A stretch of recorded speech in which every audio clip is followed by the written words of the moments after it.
In a very real way, Michelle became her own best witness. Her own best witness.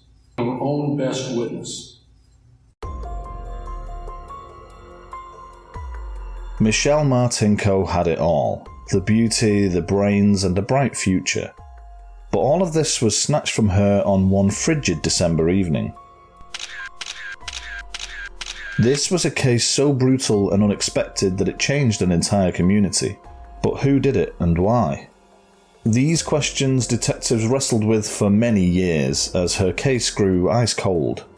But forensic advancements and some creative thinking would eventually point police towards her killer. And Michelle's own actions on that cold December evening were crucial in helping them to finally crack her case.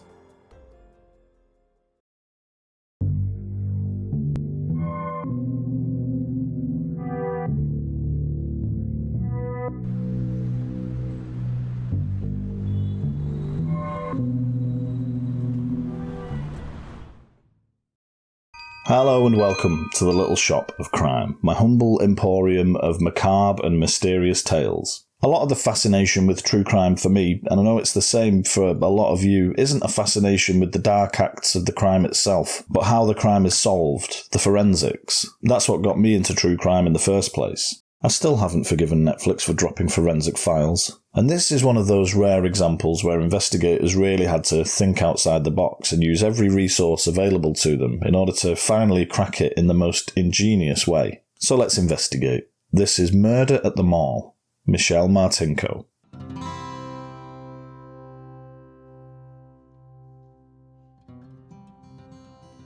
Today's story starts way back in the 1970s, a decade remembered in part for its inexplicably short shorts and even less explicably large trouser legs.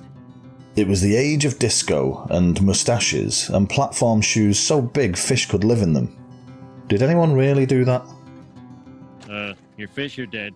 Yeah, I know. I can't get them out of there.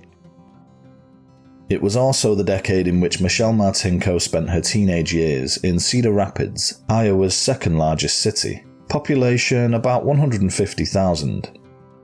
The City of Five Seasons is also known as the City of Five Smells, and for the most part it apparently smells like cereal, because it has a bunch of grain processing plants.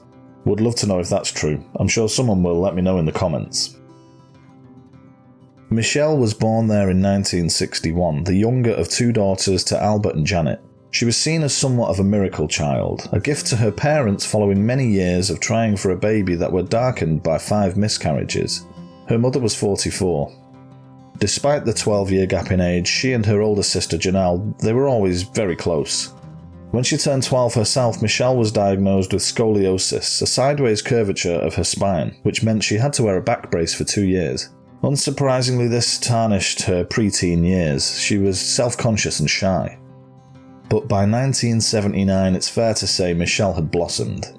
She was now a tall, confident, and undeniably beautiful 18-year-old, and a senior at Kennedy High School.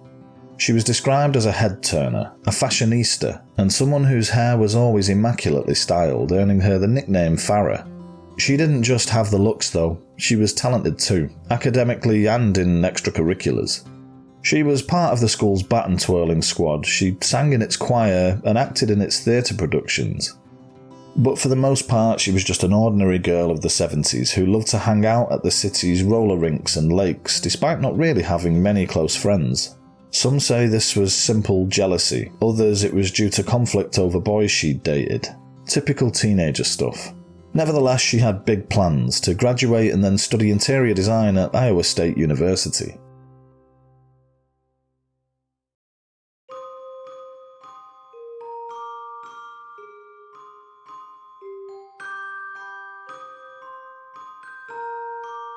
December 19th, 1979, less than a week before Christmas. On this evening, Michelle attended a banquet for the Kennedy Concert Choir at the Sheraton Inn in the southwest of the city. She wore a black dress, heels, and a distinctive brown and white rabbit fur coat. As the event was coming to an end, Michelle asked her friend and fellow baton twirler squadmate Jane if she wanted to come with her to the newly opened Westdale Mall nearby. She wanted to pick up her new winter coat. Jane couldn't go, she had too much homework. so Michelle went alone, carrying $180 in cash. The mall closed at 10 p.m. during the Christmas period, but when 2 a.m. came and she hadn't arrived home, her parents started to panic and they reported her missing, and her father began searching for her, as did the police. At 4 a.m, Officer James Kincaid found the Martinko family's green Buick Electra. It was parked here, in the northeast corner of the mall's parking lot, outside of the mall's JCPenney store. The December air was cold and the windows were frosted over. Kincaid wiped away the frost and peered inside, to see what he thought was an intoxicated woman slumped across the passenger seat. But when he opened the door and saw the blood, he realised it was in fact the body of Michelle Martinko. The crime scene was a bizarre and gruesome mess. The car's interior was covered in blood and matted rabbit fur, and it was immediately obvious that Michelle had been stabbed to death. An autopsy showed that she had 29 cuts, including 11 stab wounds to her face, neck and chest. Her cause of death was a stab wound to her sternum which penetrated her heart. The pathologist reported that she'd passed away sometime between 8 and 10 p.m. No murder weapon was found, but it was determined to be a sharp-pointed implement, possibly but not definitely a knife. Michelle had a number of deep defensive cuts to her arms and hands. There'd been a prolonged struggle, enough time to lose a significant amount of blood. But there was no blood on the ground outside the car, leading police to believe the attack happened entirely within it. No fingerprints were found either. Instead, they found these glove prints, the type that would be left by ordinary kitchen rubber gloves. Michelle's jewellery wasn't taken and she was still carrying the $180 in cash, so robbery was an unlikely motive. She was fully dressed and the medical examiner determined that she hadn't been sexually assaulted either. The motive wasn't clear, but the gloves indicated premeditation, and the high number of stab wounds to Michelle's face led police to believe this attack wasn't random. It was personal, a crime of passion. This was somebody who was angry with her. But police had almost nothing to go on. The murder had taken place during a dark December night. There was no CCTV there back then, no cell phone records, nothing like that. So they relied on the public, appealing for tips from witnesses with any information that might help find her killer. But at this point, they didn't even know the gender. Criminal profiling lent towards it being a man, but without a clear motive or evidence, they couldn't say that with any certainty. The day after the murder, police interviewed Kennedy students and spoke with workers at Westdale Mall in an effort to piece together Michelle's movements the previous evening. Whilst there, she bumped into several people she knew, school friends, mall staff, and others who'd attended the same banquet that evening. But they were keen to speak with one person in particular, a 16-year-old boy by the name of Curtis Thomas. Curtis was a casual acquaintance of Michelle's and he worked in the mall at Chess King, a men's clothing store. Michelle bumped into him during his shift, so he took a break and they sat together and chatted for a while he got something to eat. After about 45 minutes, she said she was leaving to go home, and he walked her to the JCPenney exit at around 9:30 p.m. A number of eyewitnesses had seen them together, mutual friends, students of Kennedy, and dressed-up people who'd been to the same banquet as Michelle. The following morning, Curtis was in school, and the principal walked into class flanked by 2 officers. They took him to the station for questioning. Why did you kill her? According to him, this is how he found out she was dead. Curtis Thomas was the last person known to have seen her alive, but there was nothing connecting him to the murder. In the week following her death, more than 200 people had responded to the public appeals. One by one, police followed up on the leads, interviewing suspects, gathering alibis and eyewitness statements, but one name in particular kept cropping up. Andy Seidel. Andy was Michelle's ex-boyfriend. They dated for 2 years before she broke up with him, just a few months before she was killed. It wasn't a mutual breakup. Andy didn't take it well at all. By all accounts, he was very much the jealous ex-boyfriend. And Andy had been seen at the mall on the night of the murder, speaking with Michelle. He didn't deny it. According to him, he was actually there to pick up a Christmas gift for her, and he just happened to run into her. But his mother provided an alibi for him. She told police he was home from the mall by the time Michelle was killed. Police weren't entirely convinced. It isn't uncommon for mothers to cover for their children. Michelle's family was certain Andy was the culprit, and police agreed. They figured the case would be closed quickly. that they'd make Andy sweat a little and then he'd crack and confess everything. But he didn't crack, and there was no physical evidence tying him to the crime. As the investigation continued, the rumour mill creaked into action, and Michelle's family suffered the added hurt of hearing all the outlandish theories surrounding her death. Drug cartels, prostitution rings, you name it. Michelle's murder was the talk of the town. It was huge news. And when I said during the intro that this crime changed the whole community, I wasn't exaggerating. It had a profound effect. Some quit their jobs at the mall, others stopped going out at night alone or even at all. And this was at a time when people ordinarily felt safe, a tight community where you could leave your doors unlocked, etc. On June 19th, 1980, 6 months after her death, police released this composite sketch of a man they strongly believed to be connected with the crime. It was a sketch generated from descriptions provided by 2 witnesses under hypnosis, who'd seen the man in the car park around the time Michelle had left. He was described as white, in his late teens or early 20s, around 6 feet tall, weighing roughly 170 pounds, with brown eyes and dark curly hair. The sketch generated a flurry of new tips, but again they eventually trickled away, leaving investigators back where they started. A year after her death, hundreds of people had been interviewed, dozens under hypnosis or attached to polygraph machines. Nobody knew anything, and so in a desperate plea for help, a $10,000 reward was set for any information that would eventually lead police to her killer. By the mid-1980s, all leads had culminated in dead ends, all tips had dried up, and the case grew stone cold. It was at this time that Michelle Martinko's father filed a lawsuit against the owners of the Westdale Mall on the grounds of negligence. He argued that they hadn't provided reasonable security on the night his daughter was killed. The case was appealed, and the Iowa Supreme Court ruled in favour of the mall's owners. Her parents were defeated, and by now they'd given up all hope of Michelle's killer ever facing justice. "I don't know if I'll ever get over it," her mother said. "I'm a heartbroken mother. I don't think it will ever be solved." And it was still unsolved in 1995 when Albert Martinko passed away, and when her mother died in 1998. Michelle's parents died without ever finding out what happened to their daughter. They went to their graves firmly believing Andy Seidel was her killer. It wasn't until 2005, 26 years after the murder, that police got their first real break in the case.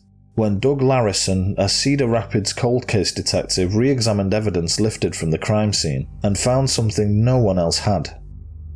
It turned out that not all of the blood found within the Buick was Michelle's. Thankfully, investigators back in '79 had taken great care in preserving evidence from the scene of the crime, including Michelle's clothing and parts of the Buick's interior. Unidentified blood was found on the car's gear shifter and on the back of Michelle's dress. The blood on the stick was less complete, but they did both match, and they both belonged to a man. A man they theorised must have cut his own hand through his gloves due to the valiant fight Michelle had put up against him. A DNA profile was developed from both pieces of evidence, and it was entered into CODIS, the DNA index system. No matches were found. This was a devastating blow. But they now had something they didn't before. They had the killer's DNA. It was now a process of elimination. 161 men were swabbed and had their DNA compared to the new evidence. One by one, the potential suspect list got smaller. Everyone who'd ever had a finger pointed at them. Michelle's brother-in-law, a teenager who'd been found carrying a knife at the mall, a man serving time for another violent crime. The list dwindled. They tested Curtis Thomas, the last known person to have seen her alive. He was in the clear. But Andy Seidel was the one people had been waiting for, the family's own prime suspect. He was swabbed and tested. It didn't match. Andy wasn't the killer. 26 years of suspicion, and he was finally cleared. There were no suspects left, and the investigation hit a brick wall yet again. At this point, cops had little choice but to hope that the killer would be arrested at some point in the future, and provide his DNA, if he was even still alive at this point.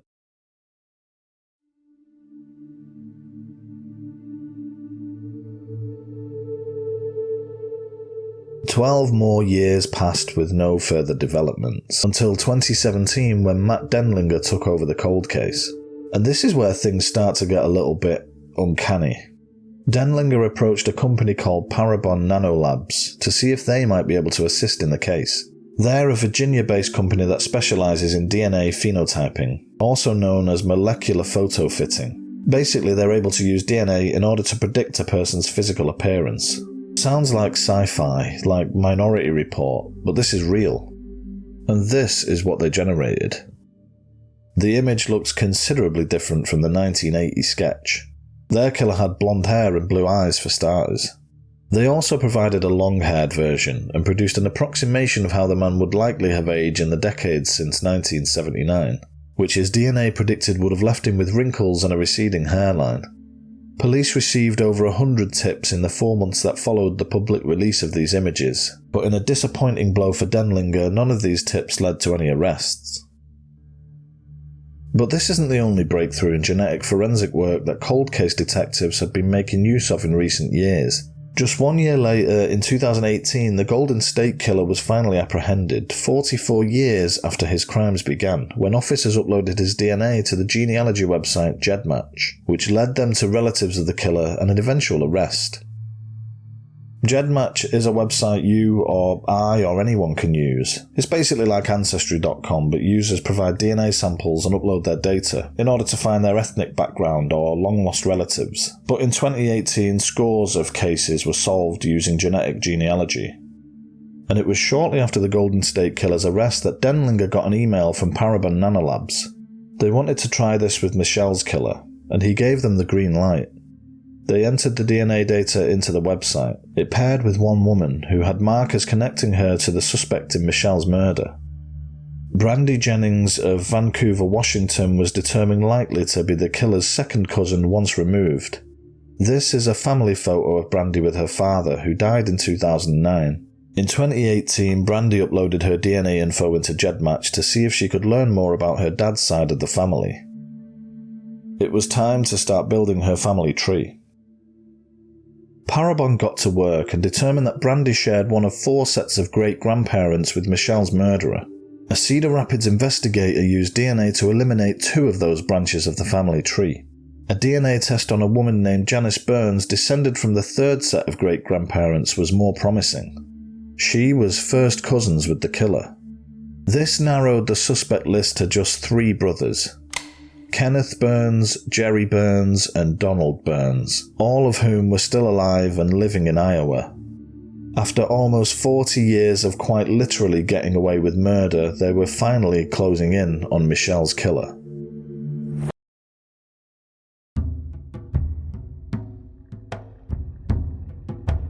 The 3 brothers were placed under surveillance so that investigators could secretly get hold of their DNA. The first sample they obtained was from Kenneth, the middle brother, a retired father of 3 who lived in Manchester, a small town about 45 miles north of Cedar Rapids. They watched him eating inside a golf clubhouse and they managed to get hold of a straw he'd used. It went straight to the lab. No match. Next was Donald, the eldest. He was also retired, a father to 3 and a grandfather to 5. They staked his home out in Davenport, 85 miles southwest of Cedar Rapids. They observed him bringing out a bin bag to place by his curb. Inside it they found a toothbrush, and to the lab it went. No match. They'd narrowed the entire world's population down to just one man, the youngest brother, Jerry Burns. On October 29, 2018, Denlinger followed him to this pizza ranch in Manchester. Does everyone in this town drive a pickup? Inside, Denlinger watched Jerry like a hawk. He drank several sodas with a clear plastic straw. Jerry then left and Denlinger bagged it up and it went straight to the lab. It was a match. They'd found Michelle's killer. Jerry Lynn Burns was born in Manchester, Iowa in 1953. The 64-year-old was a quiet, unassuming man who'd spent the majority of his life living in this small town of around 5,000 people. Nobody who knew Jerry believed him to be capable of violence, let alone a murder as heinous as Michelle Martinko's. In 1979 he was 25 and married with 2 young children. just an ordinary blue-collar guy. In 2018, he was a respected businessman, a hard-working man who owned a powder coating company. His previous wife Patricia died in 2008 from suicide. His cousin Brian Burns went missing on December 19, 2013, the 34-year anniversary of Michelle's murder. Naturally, questions were also raised about both of these incidents, but police have no reason to believe he is connected to either case.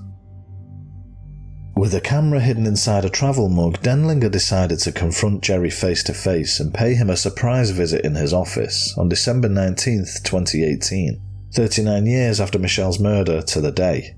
And it wasn't a coincidence he chose this day. Denlinger was hoping the killer might have a morsel of a conscience, and that this day would be significant to him, and maybe, just maybe, he'd confess. Hey, how are you today? Jerry, my name's Matt. Nice to meet you. Nice to meet you. Hey, I'm with the Cedar Rapids Police Department. Oh, yeah. This is JD. Hi. He's with me. Hey, can we chat with you for a second about a case we're working on? Sure. We're following up on an old case. I don't know if you've heard it in the news at all. It's a homicide that happened at Westdale Mall. Michelle Martinko, is that something you've ever heard of? Yeah. Okay. Did you see it in the paper or anything like that? No. Long time ago. Long time ago. I get a business card, by the way. I should probably give you one here. What do you remember hearing about it? Just it was a big deal. A big deal. I mean, do you remember what happened? Not exactly. Like, do you remember who the victim was, anything like that? Not really. We had an article run in the paper the other day, and so we just got a bunch of new leads and stuff like that. People calling in, giving us tips and whatnot, stuff like that. Well, long story short, your name came up. Strange. Yeah. At this point, Denlinger showed Jerry the phenotype images that had been created. Here's the first image next to a photo of Jerry taken around the time, and I've got to say, that is pretty remarkable. And the pictures seemed to startle Jerry. He kept referring back to them throughout the interview. That's strange, those pictures. I know. Do I look like that? Well, I kind of think you do a little bit. Those are the only pictures you had? Those three? Yeah. Oh. You'd know better than we would if you looked like that in 79. Well, I don't think I ever looked like that. I was a good-looking guy if I did. Initially, Jerry refused to provide a cheek swab until he was presented with a warrant. Oddly, he then seemed more than happy to provide one. Now that Denlinger had what he wanted and felt like Jerry wasn't going to open up any further, he changed his approach in the interview to a more direct confrontation. We kind of know going in that this is probably going to be a match. Oh, really? Yeah. Why would that be? The reality is we're not here on a whim. We're here to confirm what we already know. I already collected some DNA from you that you got rid of before. And so I'm telling you, Jerry, I already know that your DNA is going to match the DNA that we have on file. Just what the heck would I got rid of? How would we get your DNA at the crime scene there, Jerry? I don't know. Test it, see if it is. No, we did. How would it be there, Jerry? I don't know. What happened that night? Wait for the test to come back. Jerry, I don't think it did. It did. I don't think so. Okay. Did you murder someone that night, Jerry? Test the DNA. Jerry. Test the DNA. Why did this happen, Jerry? Test the DNA. What happened? I don't know. You don't. Not there that night. We know you were there, but the why part is what we're not positive on. No, we better prove I was there first. Well, I don't think that's a problem. Okay. Okay. Or have any mental episodes in your life or anything like that where you can't remember? I don't know. I might have.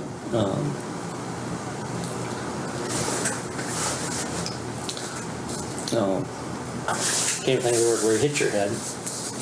Concussion. Concussion? Yeah.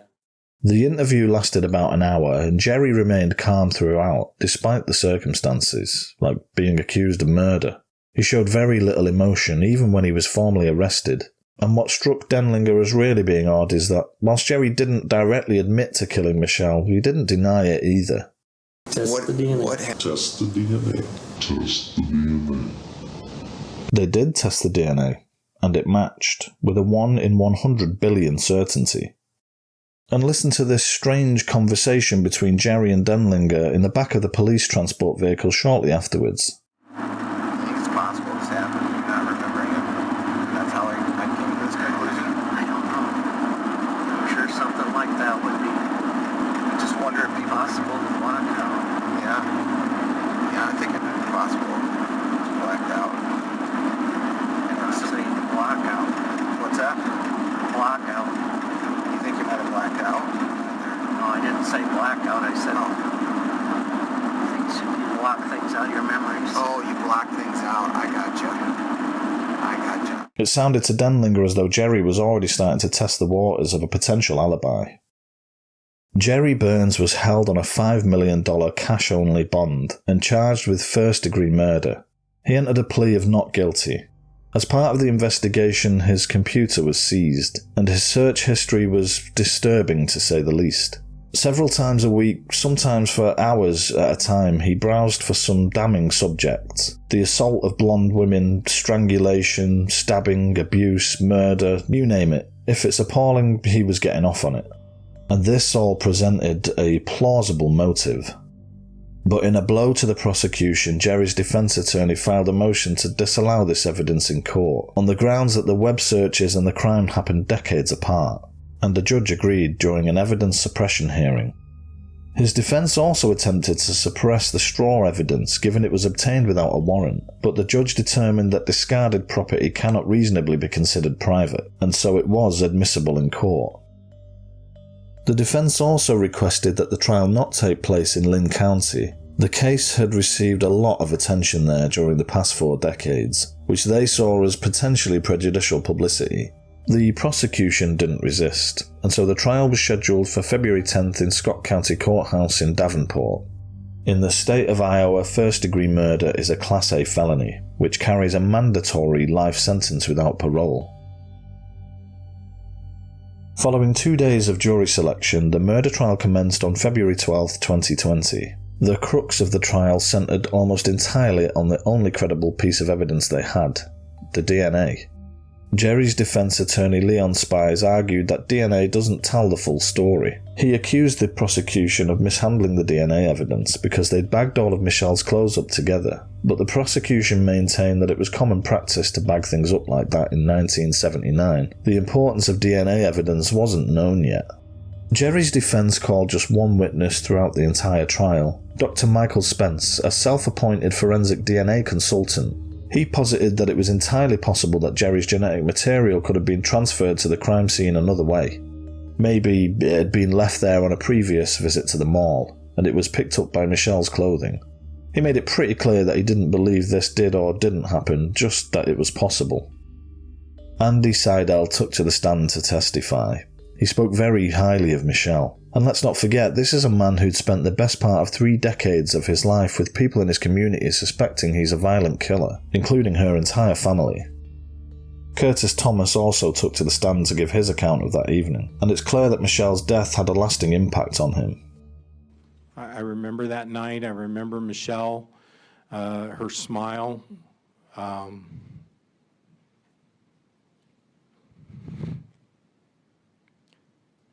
The goodbye smile. I mean, it's affected my entire life. He suffered a lifetime of guilt for not walking her all the way back to her car, as did her twirling teammate Jane, who let her go alone to the mall. But it was the testimony from a cellmate of Jerry's, Michael Allison, that would prove to be the most damning of Jerry's character. Did you ever ask the defendant directly if he committed the crime with which he's charged? Yes, I did. I asked him directly I asked him, Jerry, did you do the crime? And he said, I can't talk about this. Do you recall a time, and this would be approximately within the last month or since the beginning of the year or so, when you were playing pinochle with Mr. Burns and you kept beating him?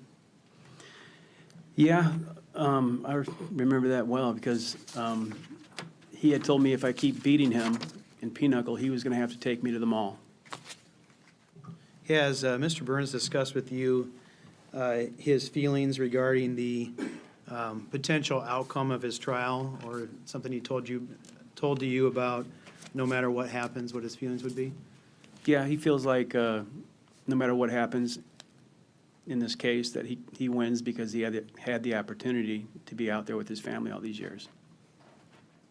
When was it, while you were living with Mr. Burns in the Lynn County Jail, did you decide that you were going to tell your lawyer about what Mr. Burns had been talking about? I decided to approach my attorney after Mr. Burns made the comment about he was going to have to take me to the mall if I kept winning pinochle. That's when that was it for me. Why was that the final straw?